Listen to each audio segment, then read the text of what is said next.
મૃત્યુ પછી આત્મા કોને શોધે છે? જય શ્રી રામ. ગરુડ પુરાણનું આ રહસ્ય જાણી લેવાથી મનુષ્યને મોક્ષનો માર્ગ સમજાય છે. એક સમયે ભગવાન શ્રી રામ અને માતા સીતા તેમના 14 વર્ષના વનવાસ દરમિયાન ચિત્રકૂટમાં પોતાની કુટિયામાં આરામ કરી રહ્યા હતા. તે સમયે મૃત્યુ પછી આત્મા કોને શોધે છે તે વિષય પર બંને વચ્ચે એક ગહન સંવાદ થયો. વાતચીત કરતા કરતા માતા સીતા કહે છે, હે પ્રભુ, મનુષ્યના મૃત્યુ પછી તેની આત્મા કોને શોધે છે?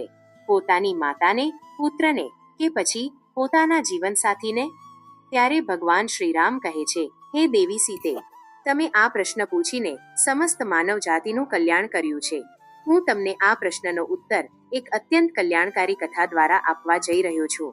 જે મનુષ્ય આ કથાને પૂર્ણ રીતે સાંભળશે તેને મોક્ષની પ્રાપ્તિ થશે. શ્રી રામ કહે છે, હે સીતે, ગરુડ પુરાણ એવો દિવ્ય ગ્રંથ છે જે મૃત્યુ પછીની અનંત યાત્રાનું વર્ણન કરે છે. મૃત્યુના થોડા સમય પહેલા જ મનુષ્યને સંકેતો મળવા લાગે છે. તેને પોતાના પૂર્વજો દેખાય છે, શરીર ઠંડુ પડવા લાગે છે અને શ્વાસ અસામાન્ય થઈ જાય છે.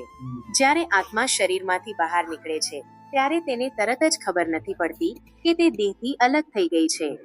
આત્મા પોતાના પરિવારને રડતા જુએ છે, તેમને ચૂપ કરાવવા માંગે છે, પણ તેની અવાજ કોઈ સાંભળી શકતું નથી. તે હવામાં કાંપતી રહે છે અને ક્યારેક સપના દ્વારા પોતાના હોવાનો સંકેત આપે છે.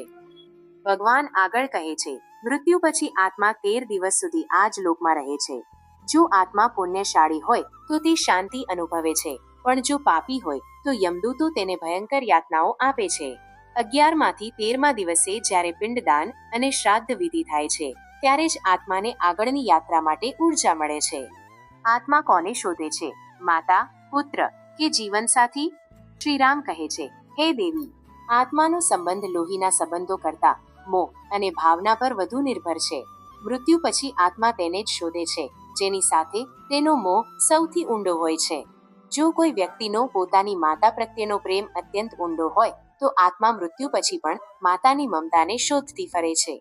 જો કોઈ પિતા કે માતાનું મૃત્યુ પોતાના નાના બાળકોની ચિંતામાં થયું હોય તો તે આત્મા પોતાના બાળકોની આસપાસ જ ભટકે છે.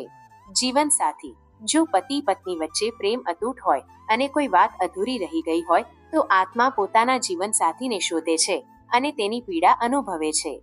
શ્રી રામ સમજાવે છે કે આત્મા કોઈ નામ કે સંબંધને નહીં પણ અધૂરી લાગણીઓને શોધે છે. જ્યાં લાગણી સૌથી વધુ હોય આત્મા ત્યાં જ ખેંચાય છે. પિતૃઓના સંકેત અને આશીર્વાદ: ભગવાન કહે છે, જે પૂર્વજોની આત્મા તૃપ્ત હોય છે તે સપનામાં આવીને કે આશીર્વાદ આપીને પોતાના વંશજોની રક્ષા કરે છે. અચાનક કોઈ દુર્ઘટનામાંથી બચી જવો એ પિતૃઓના આશીર્વાદનો જ સંકેત છે. તેથી દરેક મનુષ્ય શ્રાદ્ધ અને દાન કરવું જોઈએ જેથી ભટકેલી આત્માઓને શાંતિ મળે. ભગવાન શ્રી રામે માતા સીતાના માધ્યમથી માનવ જાતિને સમજાવ્યું કે સંસારમાં મોહ જ દુઃખનું કારણ છે. જે આત્મા આ મોહને છોડીને પરમાત્મામાં લીન થાય છે તેને જ મોક્ષ મળે છે. જય શ્રી રામ. જય માં સીતા.